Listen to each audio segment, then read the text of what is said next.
Jan Richardson, a beautiful writer and poet and artist, who offers this beautiful poem that I wanted to share with you as kind of an appropriate time for the Advent and Christmas season. So we'll begin with that today.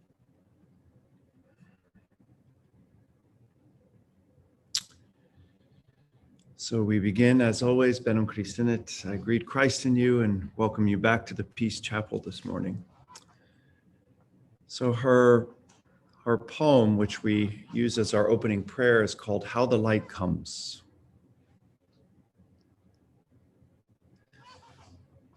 I cannot tell you how the light comes. What I know is that it is more ancient than imagining, that it travels across an astounding expanse to reach us, that it loves searching out what is hidden, what is lost, what is forgotten, or in peril, or in pain. That it has a fondness for the body, for finding its way toward flesh, for tracing the edges of form, for shining forth through the eye, the hand, the heart. I cannot tell you how the light comes, but that it does, that it will, that it works its way into the deepest dark that unfolds you. Though it may seem long ages in coming, or arrive in a shape you did not foresee. And so may we this day turn ourselves toward it. May we lift our faces to let it find us. May we bend our bodies to follow the arc it makes. May we open and open more and open still to the blessed light that comes.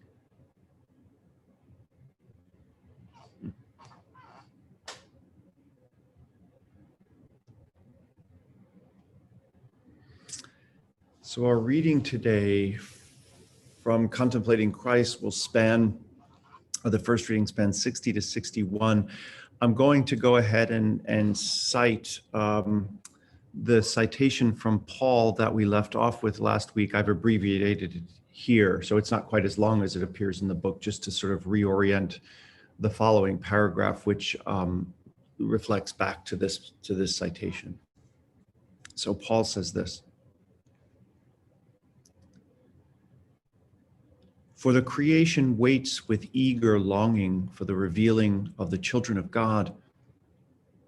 For the creation was subjected to futility, and not only the creation, but we ourselves groan inwardly while we wait for adoption, the redemption of our bodies. And so the Spirit helps us in our weakness, for we do not know how to pray as we ought. But that very Spirit intercedes with sighs too deep for words."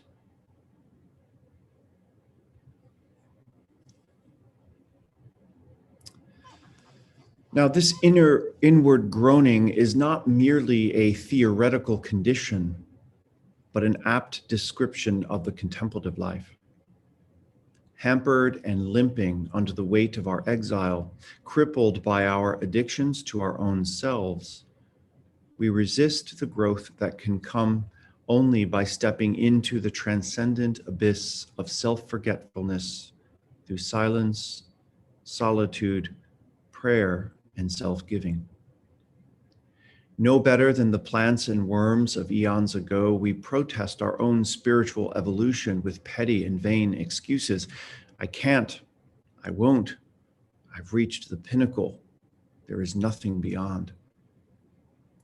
With the whole of creation, we groan and struggle and despair with relentless tenacity, fixed like centaurs firmly on the earth, yet struggling under a merciless impulse to become more deeply human and, yes, more fully divine.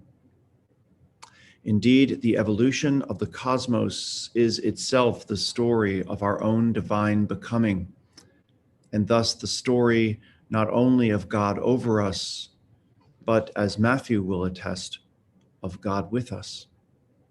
And again, not only of God with us, but God within us. Karl Rahner referred to this process as active self-transcendence, by which he meant that evolution unfolds under the pressure of divine love, acting not on creation, but from within creation. As such, the universe and the creatures in it actively participate in their own self-transcendence.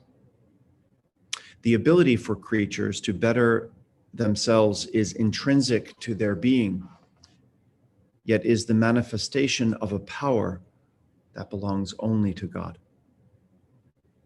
This is the terrible cry that has been shouting for eons, provoking our own inward struggle to draw ourselves out of our human scabbard. But when, like Adam and Eve, we attempt to make ourselves gods apart from God, we defy the very gift of self-transcendence by which we reflect the image of God. Instead, our divine likeness is diminished, and we succumb ever more to the illusion that God is separate from us, hidden from us, distant from us.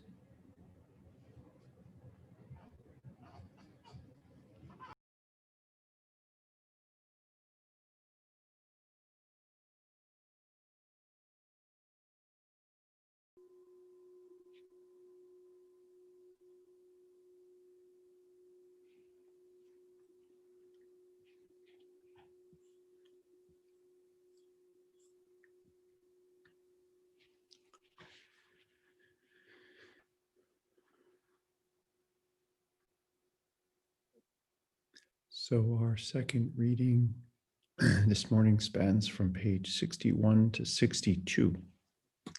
61 to 62.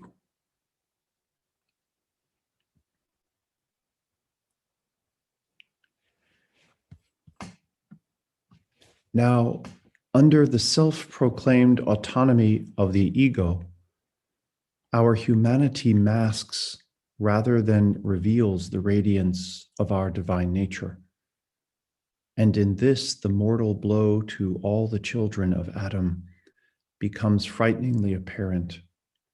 You are dust, and to dust you shall return. It is not death as such that we should see introduced here.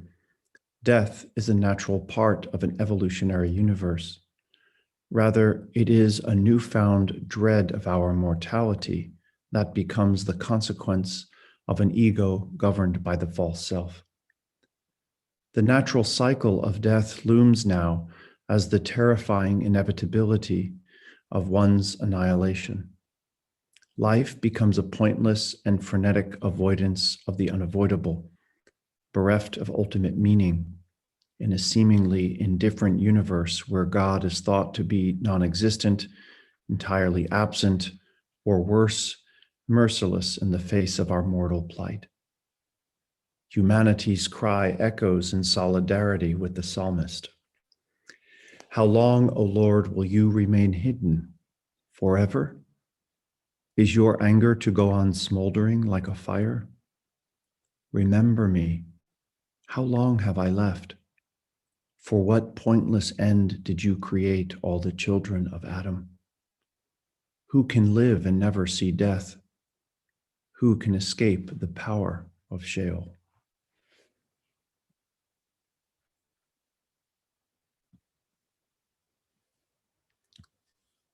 So we close our readings with a prayer this morning, and then we'll move to our sharing. Like parched land for water, like midnight for the dawn, like winter for springtime, like hunger for bread. This is how I long for you, O child of mine, my creation, my beloved.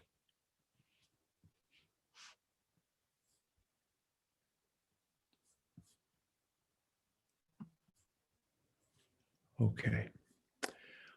Hi, Brother Columba. Go right ahead. jump right in. Thanks very much, Father. I think I have a very difficult question. It goes about one sentence that caught my attention.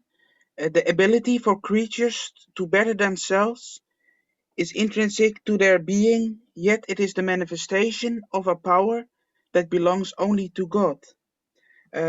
If God have this power, which I believe he has, how is it possible to be responsible to feel the consequences of the fault Adam and Eve made? And it sounds for me a little bit that he also have the power to let us commit sin. God created us out of love, and he wanted that like his image. So how it is then possible for me to believe, to feel the consequences of the fault Adam and Eve made? Columba, so I'm sorry, I'm not sure what part of that your question lies up from what you cited originally just now. Was that from the first reading that I offered this morning? Yeah, it was I'm just the sentence of you read it this day, the ability for creatures to better themselves. It links for me to the reading we had last week, and that right. rises up with me the question I have. Right. If I understand correctly, I'll try to respond this way. I'm not sure if I fully understand where the tension is in your question, but what I'm trying to speak to here is, what does Christian theology, and perhaps more so Christian spiritual life or the contemplative life, how is it informed by acknowledgement that we live in an evolutionary universe, right? Where Adam and Eve as such are not historical moments per se, but are speaking more to this inward, more universal reality than a moment in history. And going back to the poem that you're referring to, where he thinks of God as a Kazantzakis, this is Nikos Kazantzakis. He thinks of God as that terrible cry, right? That in a sense is the power of evolution throughout the history of the universe, that continually calls us to better ourselves, even when we have this tendency to want to resist change or to resist bettering ourselves. He talks about this pressure within the evolutionary process that he calls the great cry, that we might well identify as God, as that pressure that demands us to evolve, right? And so how does understanding and even embracing an evolutionary universe then inform both the question of our own spiritual freedom to resist that divine calling, but on the other hand, understand the pressure itself within the evolutionary process as the very thing that is the creative power of God within an evolutionary universe, as opposed to one in which God says, let there be light, and so it is, or let dry land appear, and so it is. So, right. So how do we allow that to be a beautiful mythical language without diminishing the beauty of what we know is the evolutionary process? And then to ask, where does that process come alive in us, in our own groaning, in our own longing, in our own desire for God? And how within ourselves do we see spiritually the same struggle that we see in the evolutionary process, which is a kind of resistance to change, and yet a pressure that requires it and pushes it to something better, right? So that we, as Rahner would say, have become the universe come to self-consciousness. I don't think we can say that, for example, of rocks and minerals, or perhaps most life forms that we know of on Earth, if not all, with ourselves accepted. That isn't to say there aren't other instances in our vast universe, but certainly that we're aware of.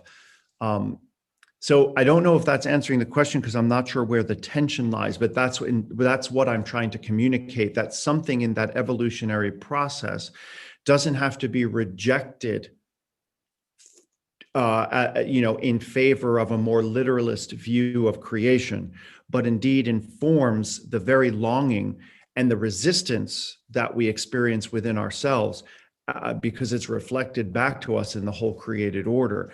But that longing itself is what rises up to better ourselves, even as we paradoxically resist it. I think there's a real tension there, right? The desire to become better, and yet finding ourselves often grappling with the making that a reality in ourselves. And yet what I want to suggest is that very desire is what we're thinking of as that great cry. It's that same pressure, if you want to say, that same push within evolution that we're feeling within our own spiritual selves. It perfectly answered my question. Oh, Perfect. okay. Oh, thanks, brother. Okay, I'm glad because I wasn't sure I fully understood it, but I'm glad I could respond. You fully understood. Okay. Perfect. All right. Thanks, brother. Thank you I very appreciate it. much. Of course. Okay. That brings us then, I think, Sylvia, your hand was next. Unmute. Hello. Merry day after Christmas. Yes, exactly. Merry Christmas tide. Well, this is fascinating for me, this section that we're in. And I love when I am offered a perspective that is so not mine. So contrary to my experience, and where I can be with your words and what's presented here, but everything in me just says, no, this is not it. So my experience, both through my near-death experience, which I believe was the greatest thing that ever occurred to me, and then through all of my travels and journeys and death encounters and life encounters in nature, is that it's not a merciless pressure to change that life experiences. It's this incredible creative invitation, this amazing love-driven summons to become a new creator, a new creation, a new unfolding of the divine into physical reality. And we as humans, and I believe other beings do too, but we know less about them obviously, have this incredible opportunity to not only have our physical reality, but the infinite, and to have a fragrance of the beyond naming force, power, God, that Christ, cosmic Christ, that gives rise to all this. And so when I read these words, I just like in the psalm at the end, how long, O Lord, will you remain hidden forever? And what it reminds me of is that story about the person who's going, I can't see, I can't see, I can't see. And it's like, well, take your hands away from your eyes. Good golly gosh. You can see, it's right there. You are it. And to me, that's where that psalm and I part company, because I'm the one that's keeping God hidden. My perspective, my shifting from here to here, that massive agonizing journey from my here ego to my ego that I hold in the space of the divine, a watching or a rising ego, and the ego then becomes an incredible tool. So and even for evolution and animals and worms, I've never experienced a tree calling out that it wants to walk. No, trees are perfect. They reach down through the mycelial level. They have amazing creatures that feed them and take their messages, and this synaptic brain that's right under our feet that's interconnected with everything. And every cell knows how to die. My skin doesn't cry out because it's shedding cells. It doesn't go, oh no, I'm going to fall off the surface and I'm going to be dust. No, it's part of God becoming more God. And so I have a lot of difficulty with this. It's not, my experience is one of staggering, positive, creative invitation. And if we're resisting, it's our ego, yes. And also, too, it's not, for me, just through prayer and silence. It's through not taking myself out of my human scabbard. It's becoming the ultimate human that I'm capable of, which is incarnating in ultimate fullness, becoming the fullest body that I can, becoming the greatest human scabbard that is also containing an opportunity for Christ and God to be lived into the world. So that's my rather passionate day after Christmas speech of a very different perspective. Thanks. Okay, so Christine, please. Thank you, Sylvia. I agree with what you said. I see this passage as the false self interpretation of what life is like. And the image that comes to me is that of the snake, which was also there in the garden. And the snake, as it grows, it has to shed its skin. So the whole outer layer of it stretches to the point of dying and falling away, which I think is a beautiful image of how our false self is dismantled. But think of it, this happens when the snake is on the ground. And it's only when I can let go, drop off of the tree branch, lie on the ground, let the sun warm me, and give up my own agenda for my own change or whatever it is I think I need, and allow the false self to dry up, shrivel, and fall away. And then it's like being born again. I'm fresh and new again. But this happens again and again and again and again. And we see it everywhere in the universe, the cycle of life and death, rebirth, and that fresh green growing, what is it that the poet says? Oh, I've forgotten. It's like the bursting freshness of a bud opening up. You mean which poet, Christine? Do you? Yes, I can't remember. It's a poem about the greening freshness. That's all I have to say. Thank you. Sharon, please. Merry Christmas, everyone. I was really taken with that. It was actually your explanation when you were talking to Brother Columba. I wrote down that pressure to evolve that is reflected back to ourselves in the whole creative universe, I think you said.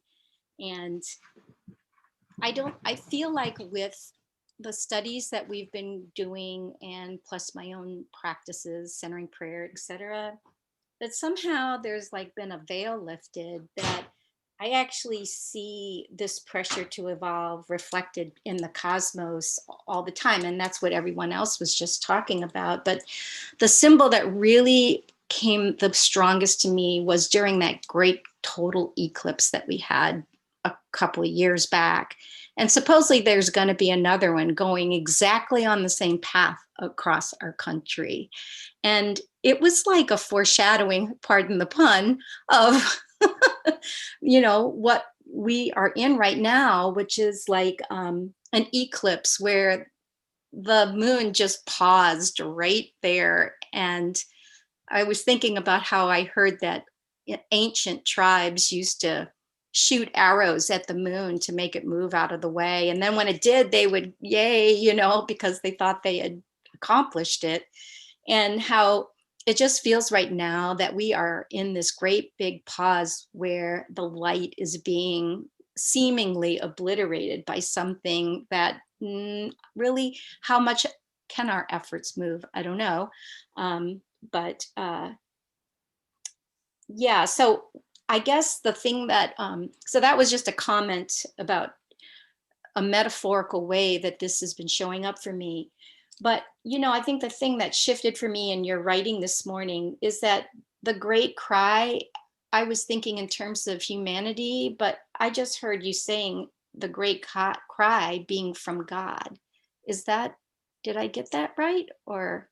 Well, what Kazakhstan would say is that he's using the image of the great cry to be a moniker, or, it is God, is what his point, I think, is that the great cry is what is what I've referred to as that pressure behind the evolutionary process by which we move from, the simplest forms of life to the most complex forms of life. So from flora to fauna and so on. So it isn't just something that comes from God, but he would say it is that in an evolutionary universe, the thing that continues for life as a whole to continue to complexify is maybe, to put it in a less poetic way, is that great cry.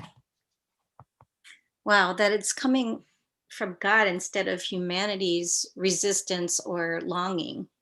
Right. In other words, it is the thing that underlies the evolutionary process. Is the energy behind the evolutionary process that keeps pushing and pushing and pushing, not just to minerals, not just to the simplest forms like an amoeba, right? But that eventually how all of this continues to evolve to the point that the universe itself can now reflect back upon itself. To borrow from Rahner's term, that it's that when we look at the evolution, we don't have to deny the beauty of the evolutionary process as a continuation of the complexity or complexification and expansion of life.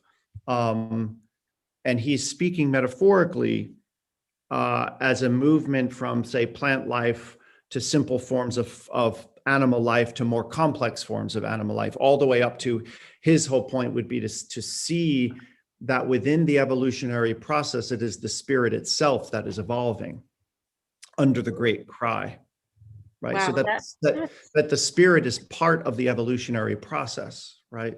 Yeah, that's amazing. That's like, whoa, a whole, really important nuance in this reading for me. And then it reminds me of the thing about when you seeking the beloved, you find that it's the beloved that's been seeking you. So this cry is mutual. It's just so amazing. Thank you. Yeah, so our own inner crying is a sense of crying out to the God. And part of what I think he's trying to say that I find so beautiful in the poem and in the tradition is that it isn't that this happens from the outside, that creation is happening from within the created order, not being imposed upon it from without. And I think that immanence is what I'm trying to get at in reflecting on his poem, that the evolutionary process is not something coming from outside some spiritual realm we'll call heaven, but that the great cry comes from within every amoeba, every tree, everything as it expands and evolves and responds. I'll just call up real quickly where I think I tried to say that,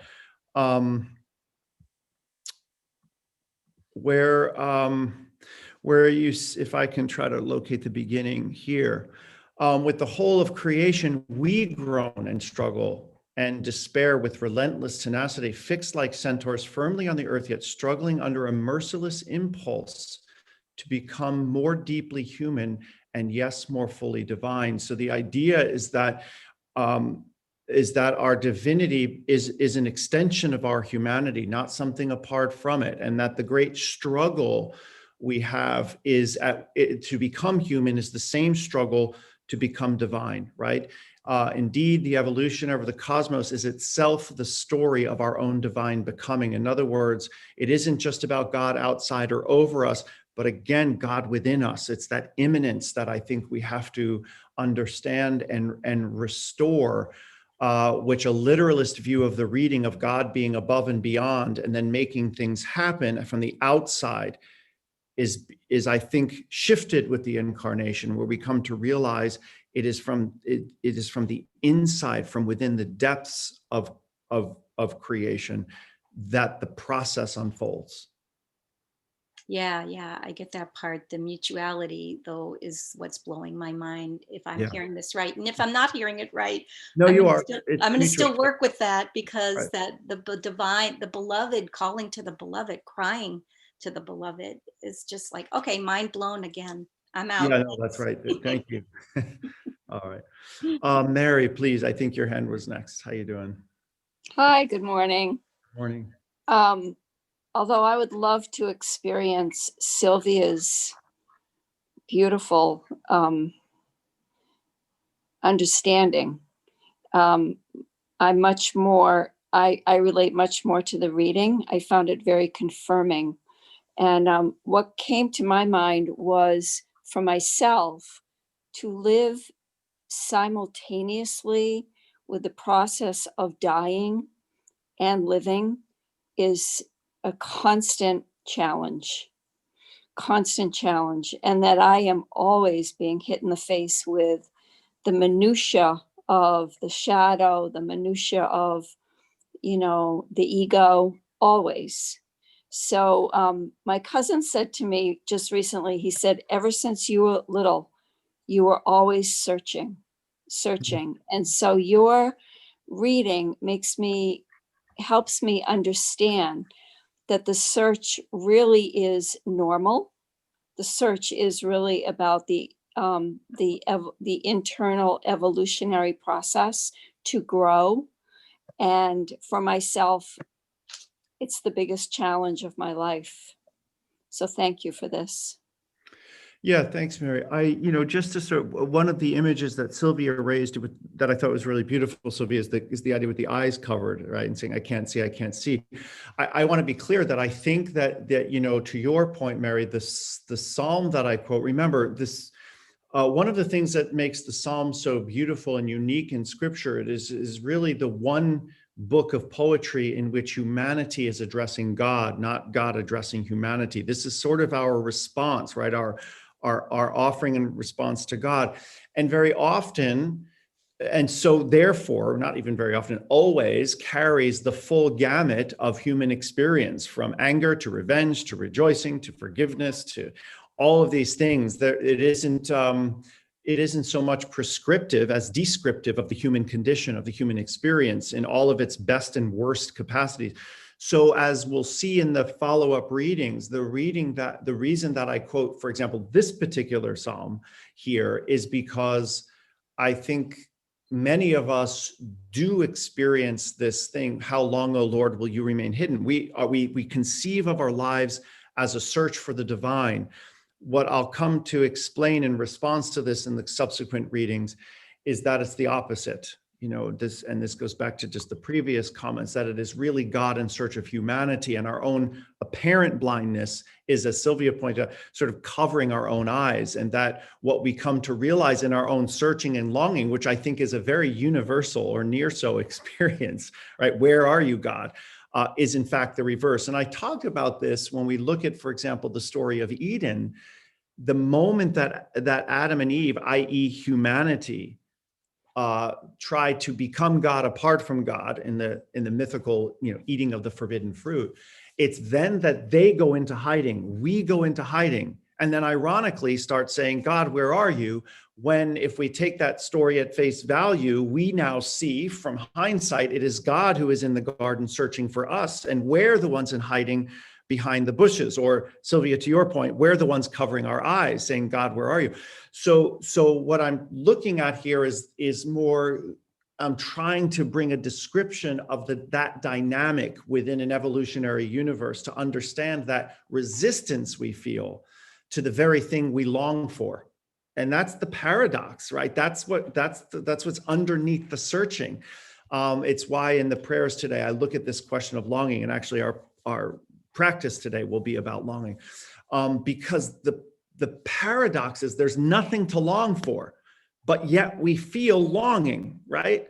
So what do we do with that? And so, Mary, I'm with you. I've always been a searcher and a seeker and a longer, but in my own spiritual journey, coming to realize on some level that longing is itself already fulfilled. And when I drop the longing, well, there's God. That's, to come back to suicide, to drop longing is to simply do this.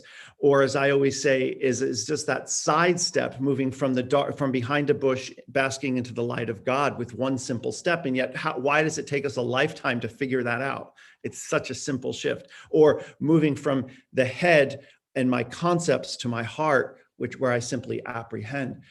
And I loved the way that this poem really speaks about that longing coupled with the inertia to not want to change, to hold on to our small petty ideas about God. All of those things is built in. We can see that happening throughout the whole created order, that it's just part of that tension of what it means to evolve, both personally and I think cosmically, right?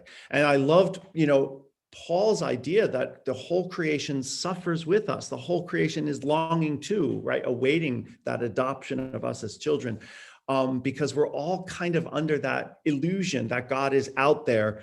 But what the evolutionary insights of the recent centuries have shown us is that God is immanent and within, and the very thing that's pushing us beyond. Right? This I find very beautiful. Yeah. So thanks for that. If that helps to clarify some of those. Yeah. All right, Sue, please. Yeah, I'm not sure after what you've said whether I need to say anything now, but I suppose a couple of things. It was really helpful when you said about our inertia, and I was thinking actually it's an active desire to believe I'm separate. I think sometimes it is inertia, but I think there's also having to acknowledge that there's often an active desire to be separate from God, or to not to know my divine nature, or, and that's often going to be based around fear of what that might be, or what's going to be asked of me, or, this imagination of fear. But one thing that came to me some while ago was, I still think I experience this longing for something else, or longing for peace, or longing to be certain, like Jesus was. And if I'm longing for a piece of chocolate cake, then I have to have known chocolate cake. Otherwise, how can I long for it? It's impossible. So I really like that simple example. If I'm longing for peace, or if I'm longing to know my divine unity, then I have to probably just stop thinking about it and choose to rest in God and allow to be what already is. And that's where I feel, that's where I'd like to be. And why am I resisting it? Well, anyway, I just like that thing about longing and thinking, well, I must have known it, so therefore it must already be. So two things. Thank you. Both very beautiful sentiments. Just to respond first to the last point, the way I think the language that Saint Ignatius of Loyola would use for the psalmist's notion of longing, or what we're talking about, is desire, which I think one can understand is quite similar. And what he asks of his sort of directees as a spiritual director is, look at your desire. And he says, everything you desire, actually, so his question is, get beneath your desire to see the deep desire behind all your desires, is essentially what he's asking. Because what he says is, every desire you have is really a desire for God that's misdirected, right? And that to your point, you must know something of that divineness to desire it at all. But because we find it either elusive or too big for our grasping, that desire kind of gets put elsewhere. But he says all of those things are really desiring for that same ultimate fulfillment. And it isn't that he wants to suggest those desires are wrong or bad, but what he's saying is they're part of something greater and will never be fulfilled if you don't see how they all link to that deepest desire for God. And I think to your point about it isn't just inertia, but is active. I think you're right. And I think that's why so much of Christianity has frankly devolved into hero worship, where we would much rather have a cultus personalis, right? A Jesus who's out there, back there in history, who did it for us, rather than becoming Christ in the world. I actively resist that because the idea of that is terrifying. And what does it mean that I actually would be the embodiment of the divine in the world, to be that Christ light? It's much easier for me to say, thank you, Jesus, for doing all this for me. And that means I don't really have to change or transform beyond the minimal acceptance of a kind of faith statement around that, rather than to say, no, the real Christian life is about becoming aware, evolving into, if you want to say at least consciously, that I am Christ in the world, that I am an extension, that I am the branch that extends from that vine and not just something completely separate. So I think Christianity has done a fine job of helping us actively resist that deeper truth that I think the gospel calls us to, because I'd rather not think of the consequences of how I might have to live to really embrace that. And I loved how in the poem that we read from last week that we're still sort of reflecting on, how he talks about, when we say, he says, stand up, become, look at your spiritual life, right? Become not just an animal, but a spiritual animal, right? And we say, no, we can't. Beyond is the abyss, right? There's nothing, we say there's nothing beyond, right? It feels like nothing. And God says, well, I am the abyss. Now stand up, right? And step into that abyss, which is a beautiful invitation. But terror, you can see why one would say, no way, right? I'm much more comfortable letting you do all that, and I just stay back and safely benefit from it all. And if I might just emphasize, because I need it myself, but there's a woman who lives locally and she's pretty much always saying the same thing, like just rest in God. And then it can be like, oh, but surely I'm meant to be doing something. But from that resting in God, then the guidance can be really clearly heard. If I'm too busy trying to think I'm working everything out, if I can really just let go of all that and rest in God and trust that the guidance will be clear. That's right.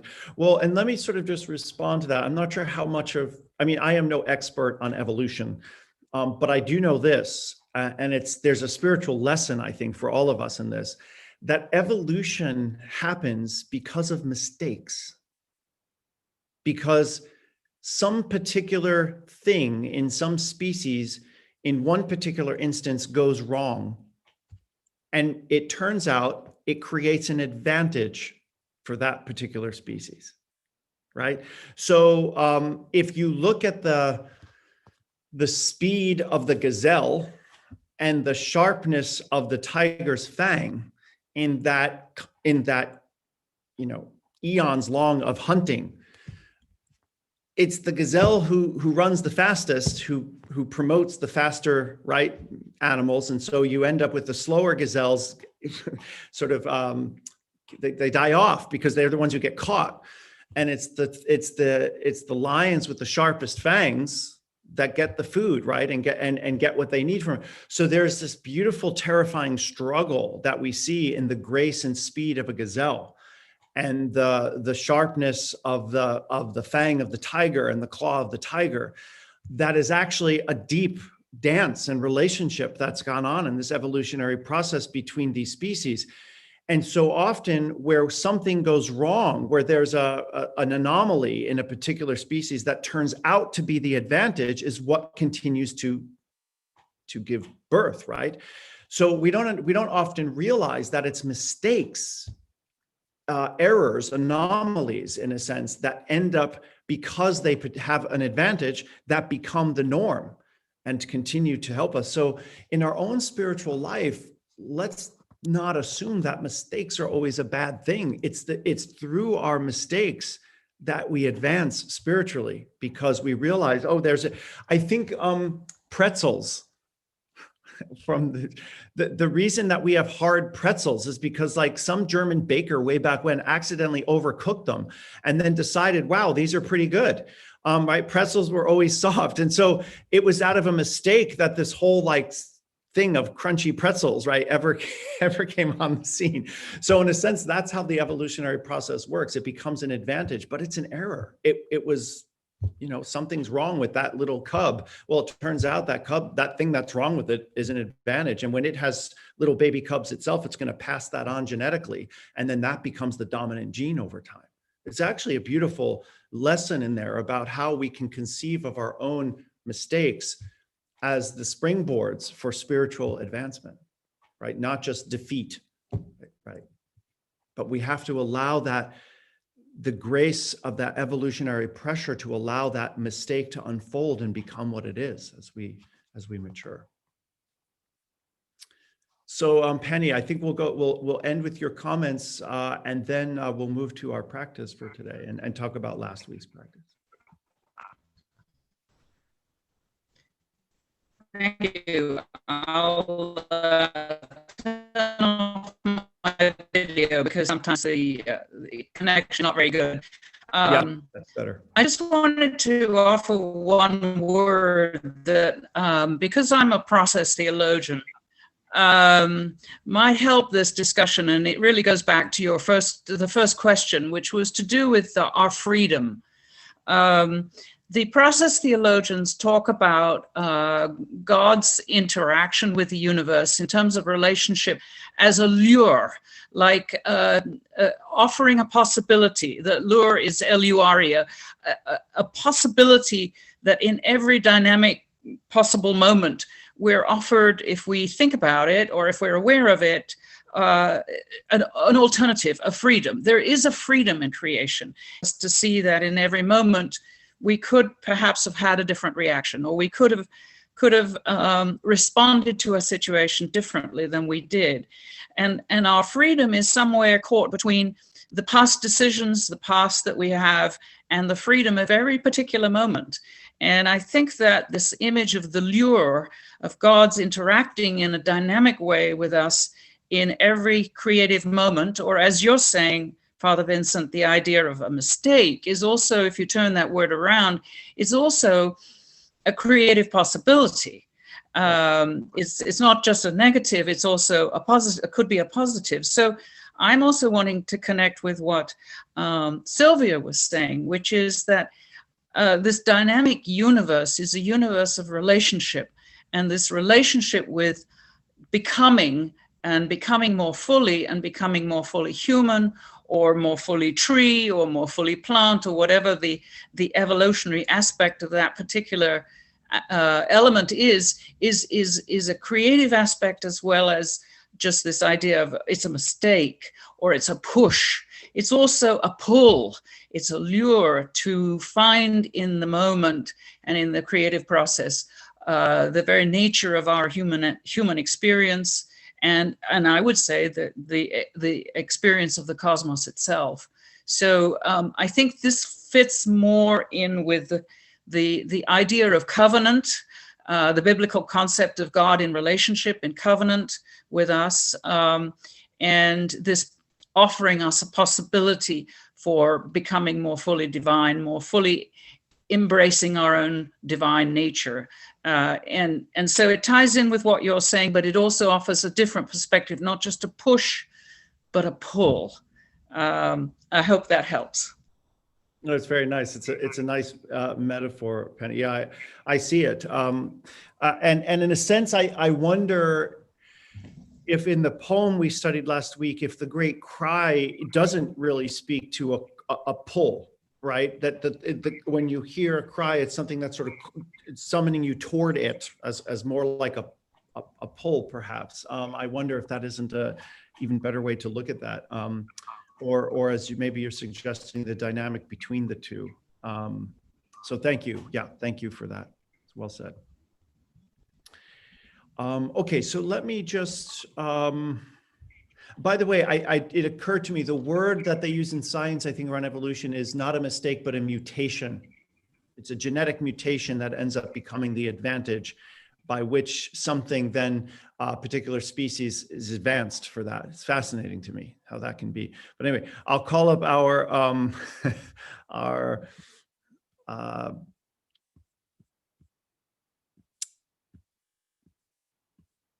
our practice, and then we can look at practice from last week. So when longing rises up, go down into it, let it wash over you. This is a sacrament by which you may know the grace of God's longing for you. What does it reveal?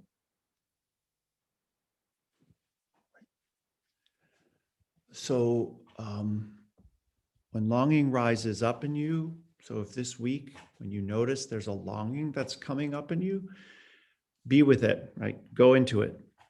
Let it wash over you. And I'm suggesting in this that this is a sacrament, right? A portal, an entrance into grace, in which we come to know something of God's own longing for us, that our experience of longing teaches us something about divine longing for us.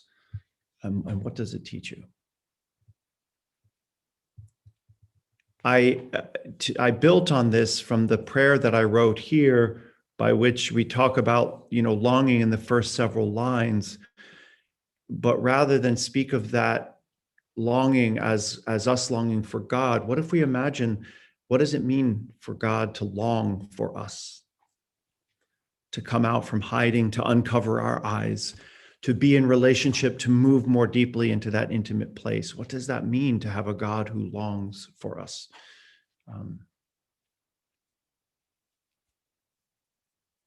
What does that reveal to us about the divine? So let me then take us, if you will, to last week's practice, just to kind of give this its own space here. And we can have some conversation perhaps around this if anybody has some reflections. So here I was asking, based again on that beautiful poem, listen for the great cry. What is its sound? To what is it calling you? To listen to that groan within you. What is its sound? To what is it calling you? So not only listening to the cry that comes to us, but the groan that is in response to that cry. What is the sound of each, and to what is it calling you?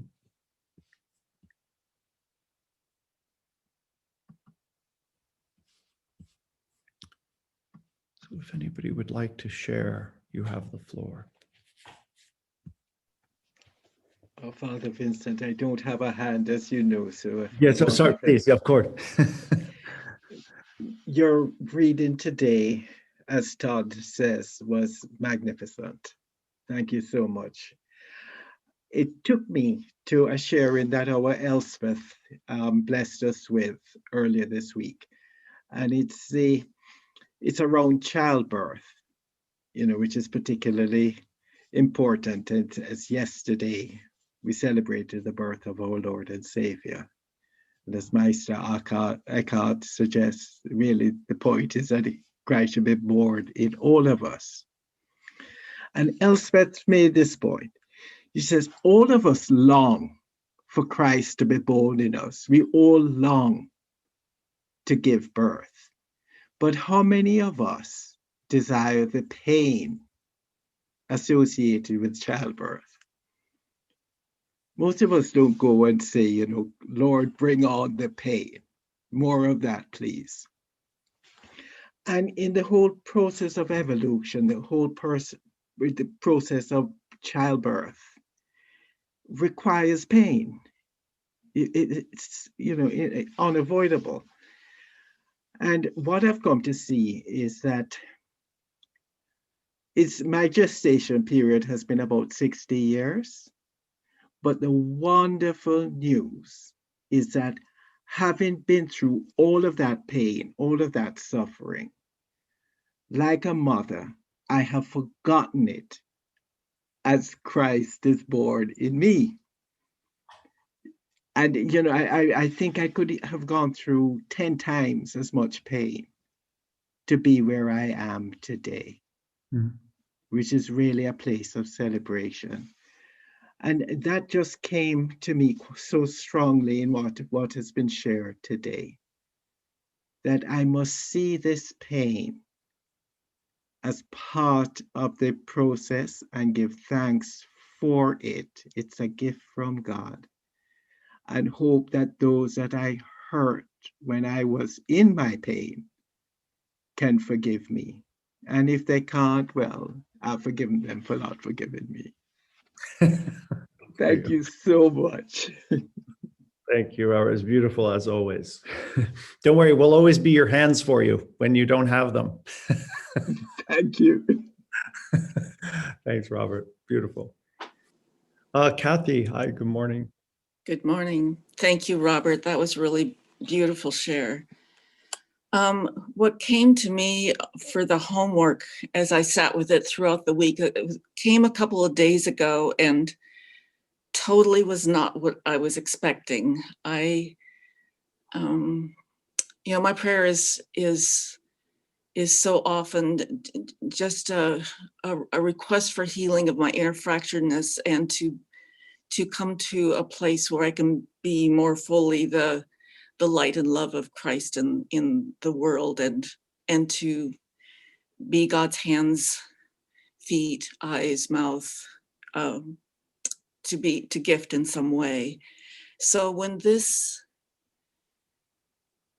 the cry came to me, it was actually a conviction. And so what I heard, and maybe it's because we're in the time of Christmas, is that I am Herod, which is totally not what I was expecting. And yet, I mean, it's horrible. It was horrible to hear that. And yet it sits very strongly with me in an insistent way, that as an invitation. So though it's a conviction, it's a conviction with the loving arms of invitation to look at truly where my heart and spirit is in such a way that it's actually preventing the very path that I want to open up. And I just, so I'm sitting with Christmas in a totally different way than I ever have before. And so I really resisted, you know, whether I wanted to even share this, because I feel a lot, in some respects, some shame, but even with that, so there's shame, but at least it's not, at least at this present point, shutting me down as it so often does when I share what's truly going on with me. And I think that your explanation about the mistakes, the mutations, and how they can really be the groundwork for something greater opening up in terms of in terms of evolution, in terms of our spiritual being, maybe that will help sort of inform what this revelation is. So if any of that speaks to you, or if I need correction in some way, I'm really open to your feedback about what this homework brought to me this week. Mm-hmm. Well, I think, as always, you know, your sharing is so beautiful, and it's kind of raw authenticity. And I think, whether you realize it or not, you're speaking for a lot of people's experience. I think that's one of the beautiful gifts, by the way, of practicing with in community, is because a lot of what we experience, while certainly has its own sort of nuances and perspectives, is so broadly universal often. And many a times we think, oh, thank God I'm not the only one who's experiencing that, right? Okay, so this is normal, right? So in your own experience, can I ask, just for clarification, what about it feels like it's evoking any aspect of shame, even though it doesn't feel particularly overpowering at this moment, but that there seems to be this subtle stirring of it? Can you just help clarify that? Well, because that's not a very pretty part of who I am, and what, you know, the wanting, I mean, Herod was all about wanting to destroy, cause death, cause great pain to many people.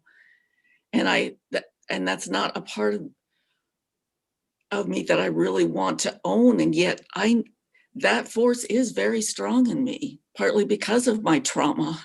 It's like, I want life to end. I mean, I wrote this poem back in the 1980s about, about never having a tear wiped or or having comforting arms around me. And I wanted to shut out life and, just end life, just end. And yet then the poem goes on to, there's this voice that comes back and says, when will you let it begin?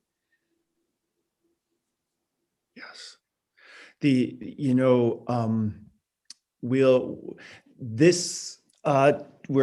chapter, which we're coming very near the end to, is anticipatory of what comes next, which is really looking at the sort of great interruption of our exile, which is what we're going to be looking at next. It was called Exile Interrupted. And I'm going to be talking about the birth of God in various capacities, the cosmic birth of God, the birth of God in Scripture. And there's all these different approaches I try to take to weave these together. But one of them is, several pages dedicated to the role of Herod in the birth of Christ and of course, as a way of speaking to our inner resistance to that life within us, right? And that we each carry within us, I think, the shadow of Herod that does resist for various reasons, that birthing of Christ. But what I think is beautiful and what I try to spell out in the book is that the inner Christ and the inner Herod should not be thought of or seen on par with one another, sort of the way we used to talk about, one angel, the angel sitting on one shoulder and the devil on the next, and they kind of have an equal say. What I talk about is that, the destiny of Herod is to die and to be all but erased from history. I mean, basically, the only reason any of us really even know the name Herod is because of Jesus Christ, right? I mean, he would have just sort of been a little nothing in history. And Jesus, too, is destined to die, but to become the Lord of life in doing so. And that that piece of us that is real, I think, that desire to eradicate, to eliminate that birthing of Christ, that inertia within us, if you want to think of it in evolutionary terms, to resist growth, to resist forgiveness, to resist compassion, right? For the sake, all of these things are death dealing. And yet we find ourselves, there's an energy in us, right, toward perpetuating those things very often. That's the inner Herod. And, the beautiful thing, Kathy, is that your experience of that inner Herod, I hope when we get to that piece in the book, you'll realize is quite universal. We experience it differently, but Herod lives on, destined to die and to sort of become all but nothing in history, but plays a certain interior role in the process. And notice that Matthew is very clear. What motivates Herod is fear, right?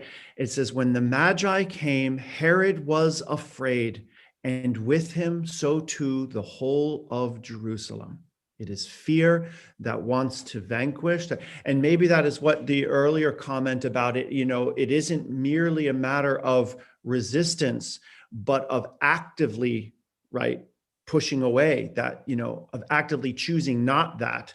When we drill down, there's a lot of fear that gives that energy for a host of reasons: self-protection, history of shamefulness, all of these things. Then we're so afraid of what then I have to, we become, in many ways, we like the things that we're enslaved to, because if nothing else, they provide a level of comfort. We know them. We know how to use those tools. We know what it feels like. Better that than the unknown. This is the archetypal journey too of Israel, right? They're out in the middle of the wilderness. being led to the promised land, and all they're doing is complaining. Why did you drag us out here? Just to die? In a sense, yeah, to die to who you were, to die to your slavery so that you can live as free people. But what is the grumbling all about? We want to go back to Egypt, where at least we had a roof over our head. At least there were cucumbers and garlic, and we knew what our life was about. Here, we don't know day to day. That is the spiritual journey. And that slavery can be to shame, to fear, to whatever it is that oppresses us, whether it's Pharaoh or Herod. There is a way in which those two kings are very much alive within us and looking to thwart this thing. Kazazakin speaks of that as inertia in an evolutionary context. So all of these, I think, are pointing to that human experience of longing and desire, but then thwarting the very achievement of the fulfillment. And what is that about? Why do we do that to ourselves? Right. And it's all about our own illusion of separation to begin with. Our own, again, coming back to Sylvia's beautiful idea, it's doing this. Why does it take so much for us to just see what's right there? And yet we all have our own way of grappling with that very thing. So I would encourage you, as we move into that section in the next chapter, that you pay close attention in your heart to that, because I think it may help to speak to this very thing you're struggling with.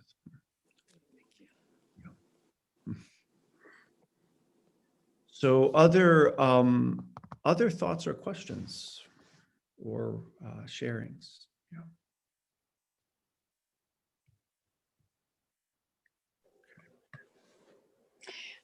Thank you for this, all of this. My family did an intervention this week with my brother, who is an addict. And the readings from last week really, really helped me position myself in a way that really loved first. And prior to the intervention, I kept getting this feeling in my body of the way I needed to come to this. It was not about confrontation. It was not about getting angry, but it was about the awareness of what he was dealing with was really inertia. At a deep, deep level, it was inertia. And that my way of being was to love him. And I conveyed this to my other siblings. And it was remarkable how it turned out. It was really remarkable. So I thank you so much, because I held that thought. I did not hold the thought he was an addict. I held the thought that he was coping as we all cope, with this level of deep inertia to become alive, to be alive.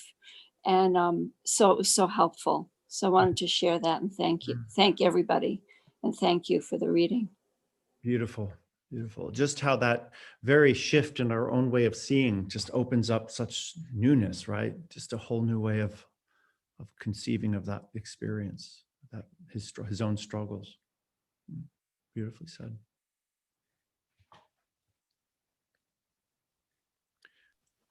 And it ties in also, I find, with the gift for next week, the exercise for next week. When a lady cries out in pain in childbirth, most of us would not tell her to behave herself. You know, it lacks decorum when you feel pain and cry out. We would have sympathy. And I think that cry that we may emit from time to time, and we hear coming from all sources, it's wonderful when we can have a heart like Mary's, where she can actually see love rather than an addict or someone, you know, in great pain. So I think if we can have compassion on the cry, we are blessing the world and blessing ourselves. Absolutely. Thank you. Absolutely.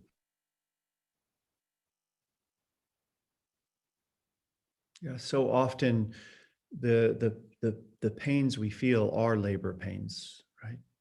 giving birth to something better. Doesn't mean it feels good at the time, right? but yet it holds out this promise, this hope, right? And one has to ask, what are the labor pains of 2020? What will come to birth in us? And to Dwight's point, Dwight, thank you for your comment about your from this idea of Whitehead's theology, the process theology. What in many ways that will, whether this is just this all that we've struggled with globally this year is either just feudal suffering or labor pains to something that will give birth to our betters, to come back to that poem, to ourselves as betters, depends a lot on how we respond to it.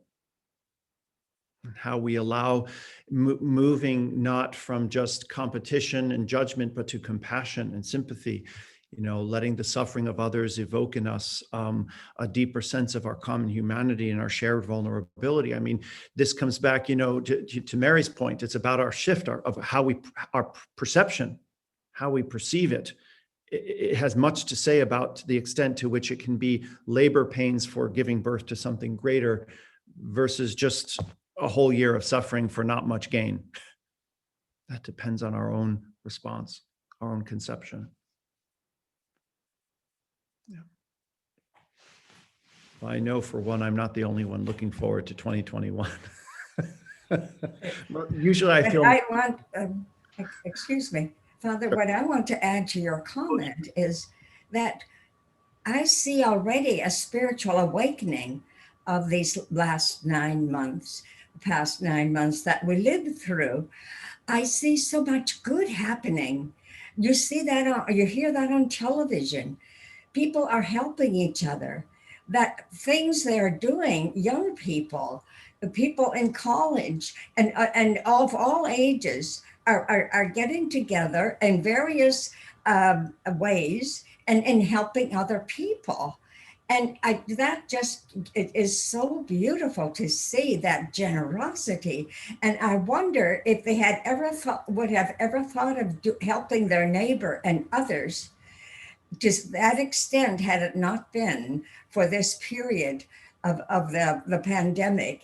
And I just see that togetherness and that cooperation and that innovation to go forward and help people. That brings great joy to me. And I just see as going out and helping your neighbor and loving your neighbor.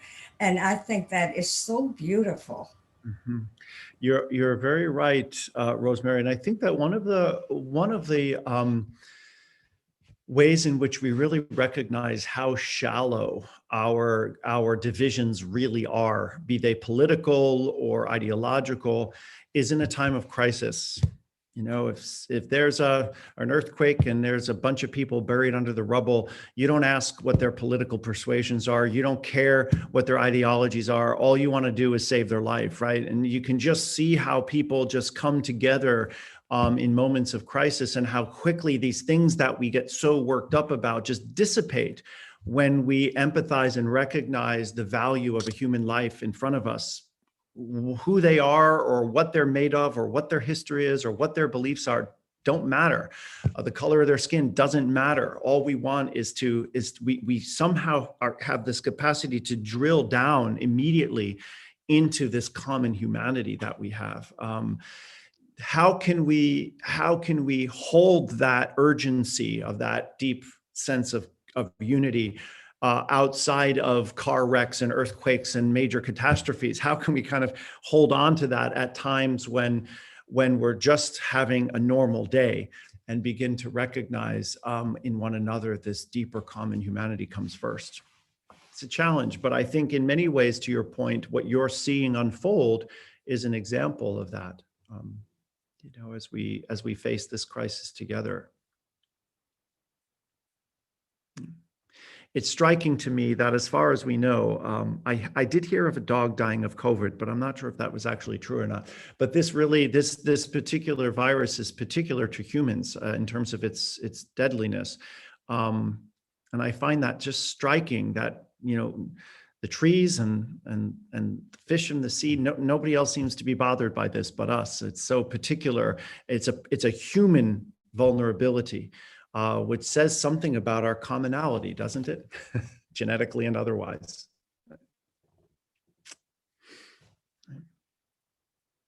Pat, please.